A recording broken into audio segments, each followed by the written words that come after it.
Army chief general Qamar Javed Bajwa आज वजीर आजम से अलविदाई मुलाकात करेंगे। वजीर आजम शहबाज शरीफ आर्मी चीफ के एजाज में जोहराना भी देंगे। Army chief general Qamar Javed Bajwa का कहना है कि अफवाज पाकिस्तान ने अंदरूनी खलफशार पर काबू पाने में हमेशा किरदार अदा किया। अफवाज पाकिस्तान ने बदजरिया अक्सरी सफारतकारी आलमी सियासत में तवाज़ुन कायम रखा। फौज के गैर सियासी होने को कुछ अफराद ने हदफ तनकीद बनाया। फौज के गैर सियासी होने से जमहूरी इक़दाम पर वान चढ़ेगा। जनरल कमर जावेद बाजवा का कहना था कि फौज प्रोपेगंडे और झूठे बयाने के बावजूद गैर सियासी रहने के फैसले पर साबित कदम रहेगी। फौज के गैर सियासी होने से पाकिस्तान में सियासी इस्तेहकाम को फ़रोग़ मिलेगा। फौज के गैर सियासी होने से फौज के अवाम से ताल्लुक मजबूत होंगे।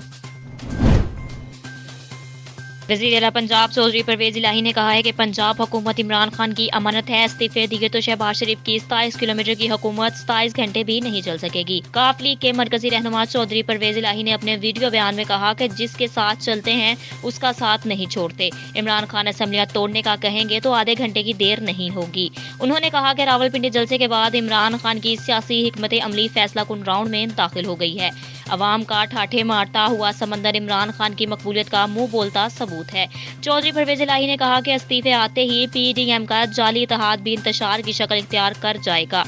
नून लीग वाले झूठ बोलने से बाज ही नहीं आ रहे। तहरीक-ए-इंसाफ के रहनुमा फवाद चौधरी का कहना है कि आज PTI की सीनियर लीडरशिप के इजलास में असम्बली तहलील करने की तारीख पर गौर होगा। सोशल मीडिया पर जारी बयान में PTI रहनुमा फवाद चौधरी ने कहा कि तहरीक-ए-इंसाफ की सीनियर लीडरशिप का इजलास आज तलब कर लिया गया है। फवाद चौधरी ने मजीद कहा कि इजलास में पंजाब और KP के असम्बली तहलील करने की तारीख पर गौर होगा। इजलास में सिंध और बलोचिस्तान असम्बली से मुस्ताफी होने की तारीख पर भी गौर होगा। PTI रहनुमा ने मजीद कहा कि इन फैसलों से पाकिस्तान की असम्बलियों की 64% नशिस्तें खाली हो जाएंगी और 2 के तहलील होने से आम इंतखाबात की राह हमवार होगी। साबिक वज़ीर ख़ज़ाना मिफ्ता इस्माइल ने दावा किया है कि पाकिस्तान का डिफॉल्ट रिस्क खतरनाक सतह पर पहुंच गया है। पाकिस्तान मुस्लिम लीग नून के सरबराह और साबिक वज़ीर ख़ज़ाना मिफ्ता इस्माइल ने सोशल मीडिया पर अपना आर्टिकल शेयर कर दिया। उन्होंने लिखा कि दिसंबर के बॉन्ड्स की अदायगी के बाद भी डिफॉल्ट का खतरा खत्म नहीं होगा और पाकिस्तान तहरीक इंसाफ PTI की जानिब से आलमी मालियाती इदारे IMF के मुआहदे पर अमल न करने से डिफॉल्ट का रिस्क बढ़ा। उन्होंने कहा कि हमारे पास गलती की कोई गुंजाइश नहीं, जबकि मार्केटों और कर्ज दहिंदगान को यकीन दिलाने के लिए ठोस इक़दामात की फौरी जरूरत है। कौमी मुफाद को सियासी मुफाद पर तरजीह देने चाहिए। मिफ्ता इस्माइल ने कहा कि हुकूमत ने दुरुस्त कदम ना उठाए तो उन्हें PTI पर तनकीद करने का कोई हक नहीं। 2013 से 2018 के दौरान बरामदात में 38% कमी हुई और 38% बरामदात में कमी से दूसरा बड़ा करंट अकाउंट खसारा हुआ।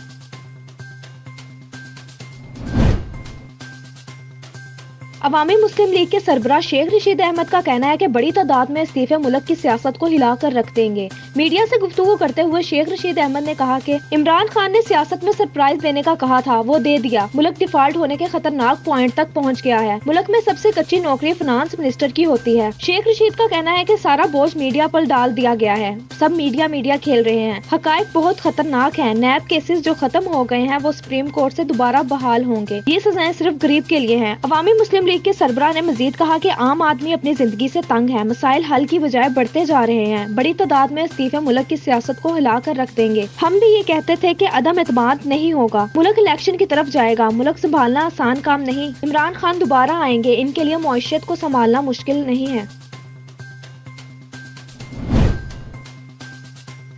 पाक फौज में कमांड की तब्दीली की पुरवकार तकरीब कल बरोज मंगल को होगी। तफसीलात के मुताबिक पाक फौज में कमांड की तब्दीली की तकरीब कल बरोज मंगल को जनरल हेडक्वार्टर GHQ में मुनक्कद होगी, जिसमें जनरल कमर जावेद बाजवा कमांड की छड़ी जनरल आसिम मुनीर को सौंपेंगे। जनरल कमर जावेद बाजवा पाक फौज के 16 में आर्मी चीफ हैं, जबकि जनरल आसिम मुनीर पाक फौज के कमांड संभालने वाले 17वें आर्मी चीफ हैं।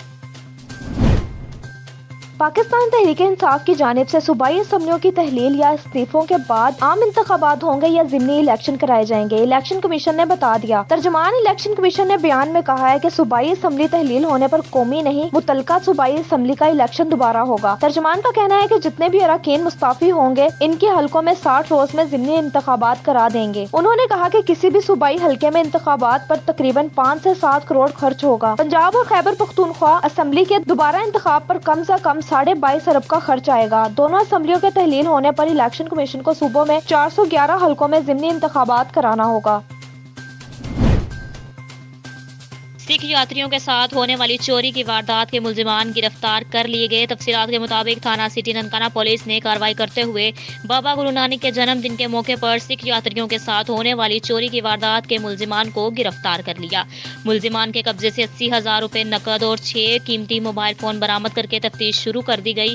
پولیس حکام کے مطابق سی سی ٹی وی کیمروں کی مدد سے ملزمان کو گرفتار کیا گیا۔ ملزمان سکھ یاتریوں کی عارضی رہائش گاہ سے نقدی اور قیمتی موبائل فون چوری کر کے فرار ہوئے تھے۔ ڈسٹرکٹ پولیس آفیسر ننکانہ صاحب سردار موارن خان نے کامیاب کارروائی پر ایس ایچ او بوٹا ڈوگر اور پولیس ٹیم کو شاباشی دی اور کہا کہ اقلیتوں کے جان و مال کا تحفظ ہمارا فرض ہے۔ معروف گلوکار جواد احمد نے کہا کہ chairman Pakistan Tehreek Insaf P T I Imran Khan پر تنقید کی وجہ سے میرا 95% میوزک کا کام ختم ہو گیا۔ معروف گلوکار جواد احمد نے اپنے ایک انٹرویو میں انکشاف کیا کہ سیاست میں آنے اور پھر عمران خان پر تنقید کی وجہ سے اب مجھے کوئی کنسرٹ میں نہیں بلاتا، جبکہ سیاسی موقف کی وجہ سے میرا میوزک کا کام 95% تک ختم ہو چکا ہے۔ انہوں نے کہا کہ جب سے میں نے سیاست میں قدم رکھا ہے اور عمران خان کی مخالفت کی ہے تو لوگ کہتے ہیں جواد احمد متنازع شخص ہیں، اسے رہنے دو۔ جواد احمد نے کہا کہ عمران خان سمیت دوسری سیاسی جماعتوں پر بھی تنقید کرتا ہوں اور میں پاکستان کے عام آدمی کی بات کرتا ہوں اور عام آدمی کے لیے ہی جماعت بنانا چاہتا ہوں۔ بیورو چیف جنگ محمد ندیم کی رپورٹ کے مطابق شورکوٹ کا وہ اسکول جو مین روڈ بائی پاس سے منسلک ہونے کے باوجود 4 دیواری سے محروم، پتہ نہیں ہے جو ایجوکیشن کے لیے کروڑوں روپے کا فنڈ رکھا جاتا ہے وہ کہاں لگایا جاتا ہے۔ گورنمنٹ پرائمری اسکول وارساباد تو 4 دیواری جیسی سہولیات سے بھی محروم ہے، اور افسوس کی بات تو یہ ہے کہ اسکول میں پھول لگائے جاتے ہیں۔ یہ واحد اسکول ہے جس کی 4 دیواری کانٹوں سے بنائی گئی ہے۔ یہ سیاستدانوں اور ایجوکیشن ڈپارٹمنٹ کے لیے سوالیہ نشان ہے۔ یہ اسکول کبھی بھی کسی بڑے سانحے کا سبب بن سکتا ہے۔ اعلیٰ حکام سے گزارش ہے کہ اس لاوارث اسکول کی 4 دیواری تعمیر کرائی جائے۔